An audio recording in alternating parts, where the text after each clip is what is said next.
Hey everyone, welcome back to 5 Minutes Fluentcast. Let me ask you something right away.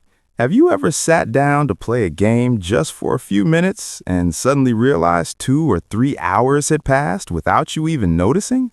Online games are everywhere today. They're fun, immersive, competitive, and incredibly well designed to keep our attention. For many people, gaming is a hobby, a way to relax, or a way to connect with friends. But for others, it slowly turns into something more intense, something that starts affecting sleep, mood, energy, focus, and even the body. Today, we're going to talk about how online gaming addiction affects your body and mind, what's happening inside the brain when gaming becomes excessive, and why this isn't about weakness or lack of discipline, it's about biology. Hi, everyone. Welcome. I really like this topic because gaming addiction often goes unnoticed for a long time. Unlike other habits, it doesn't always look harmful on the outside. You're not using substances, you're not doing anything illegal, you're just playing. But over time, the effects show up quietly. Disrupted sleep, constant fatigue, irritability, loss of motivation, and a body that feels out of balance. And many people don't realize how deeply this kind of addiction can affect both mental and physical health. To understand gaming addiction, we need to talk about the brain's reward system. Online games are built around dopamine, the neurotransmitter linked to motivation, pleasure, and anticipation. Every level completed, every reward unlocked, every win, notification, or achievement gives the brain a dopamine hit. The important part here is that dopamine isn't just about pleasure, it's about wanting more. The brain learns very quickly that gaming equals reward, excitement, and stimulation. Over time, it starts craving that stimulation more frequently and more intensely. And what makes online games especially powerful is unpredictability. You don't always know when the next reward will come. Sometimes you win, sometimes you lose, sometimes something exciting happens unexpectedly. That uncertainty keeps the brain engaged in a constant state of anticipation. It's very similar to how slot machines work, and that's not a coincidence. This kind of reward system makes it much harder to stop even when you're tired or no longer enjoying the game. One of the first areas affected by excessive gaming is sleep. Long hours gaming, especially at night, interfere with the body's natural sleep cycle. Bright screens suppress melatonin, the hormone responsible for sleep, and the brain stays in a highly alert state for hours. Even if someone goes to bed after gaming, the quality of sleep is usually much lower. The brain struggles to fully shut down, and deep, restorative sleep becomes harder to reach. And poor sleep doesn't just affect you tired, it affects everything. Mood becomes unstable, focus drops, reaction time slows, and emotional regulation becomes harder. That's why people who game excessively often feel exhausted during the day, but still wired at night. The body gets stuck in a cycle of stimulation and recovery that never fully resets. Another major effect of gaming addiction is how it changes baseline energy and mood. When the brain gets used to high levels of stimulation, everyday activities start feeling boring or pointless. Work, study, conversations, they don't trigger the same dopamine response.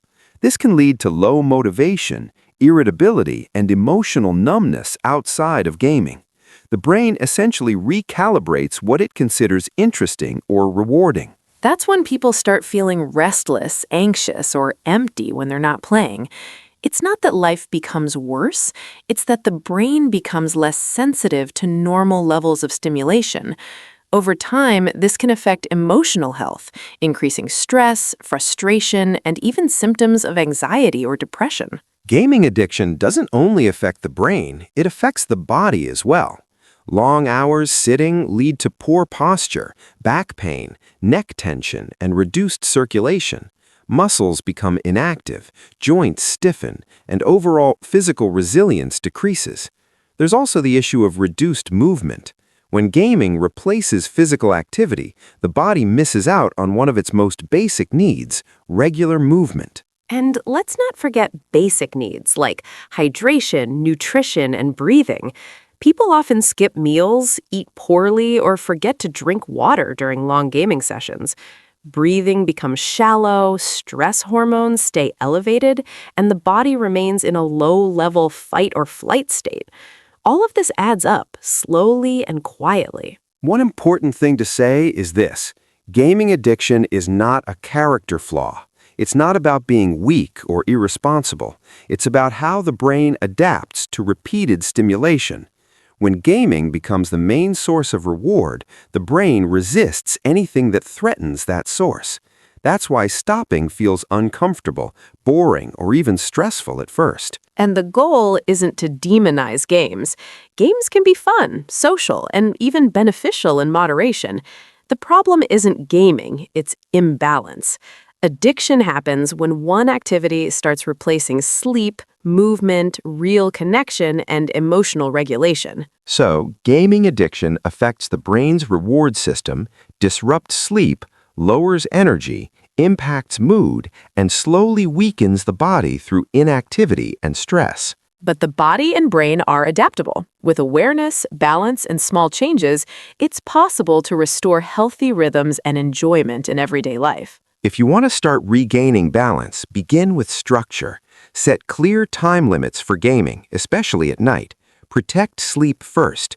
Everything else improves when sleep improves. Add movement to your day, even in small amounts.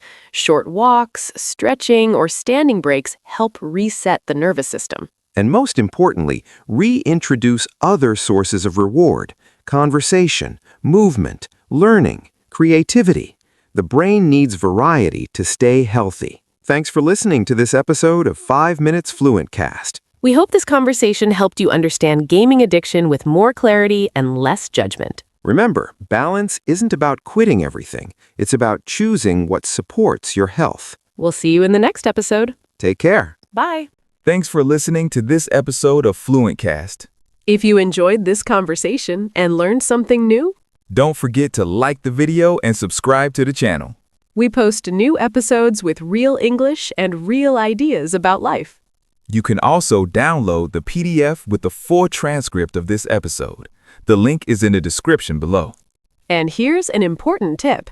Try listening to this same episode every day for 1 week. Repetition helps you understand more deeply, notice new expressions, and improve your listening skills. This is how real learning happens, naturally and step by step. See you next time. Bye.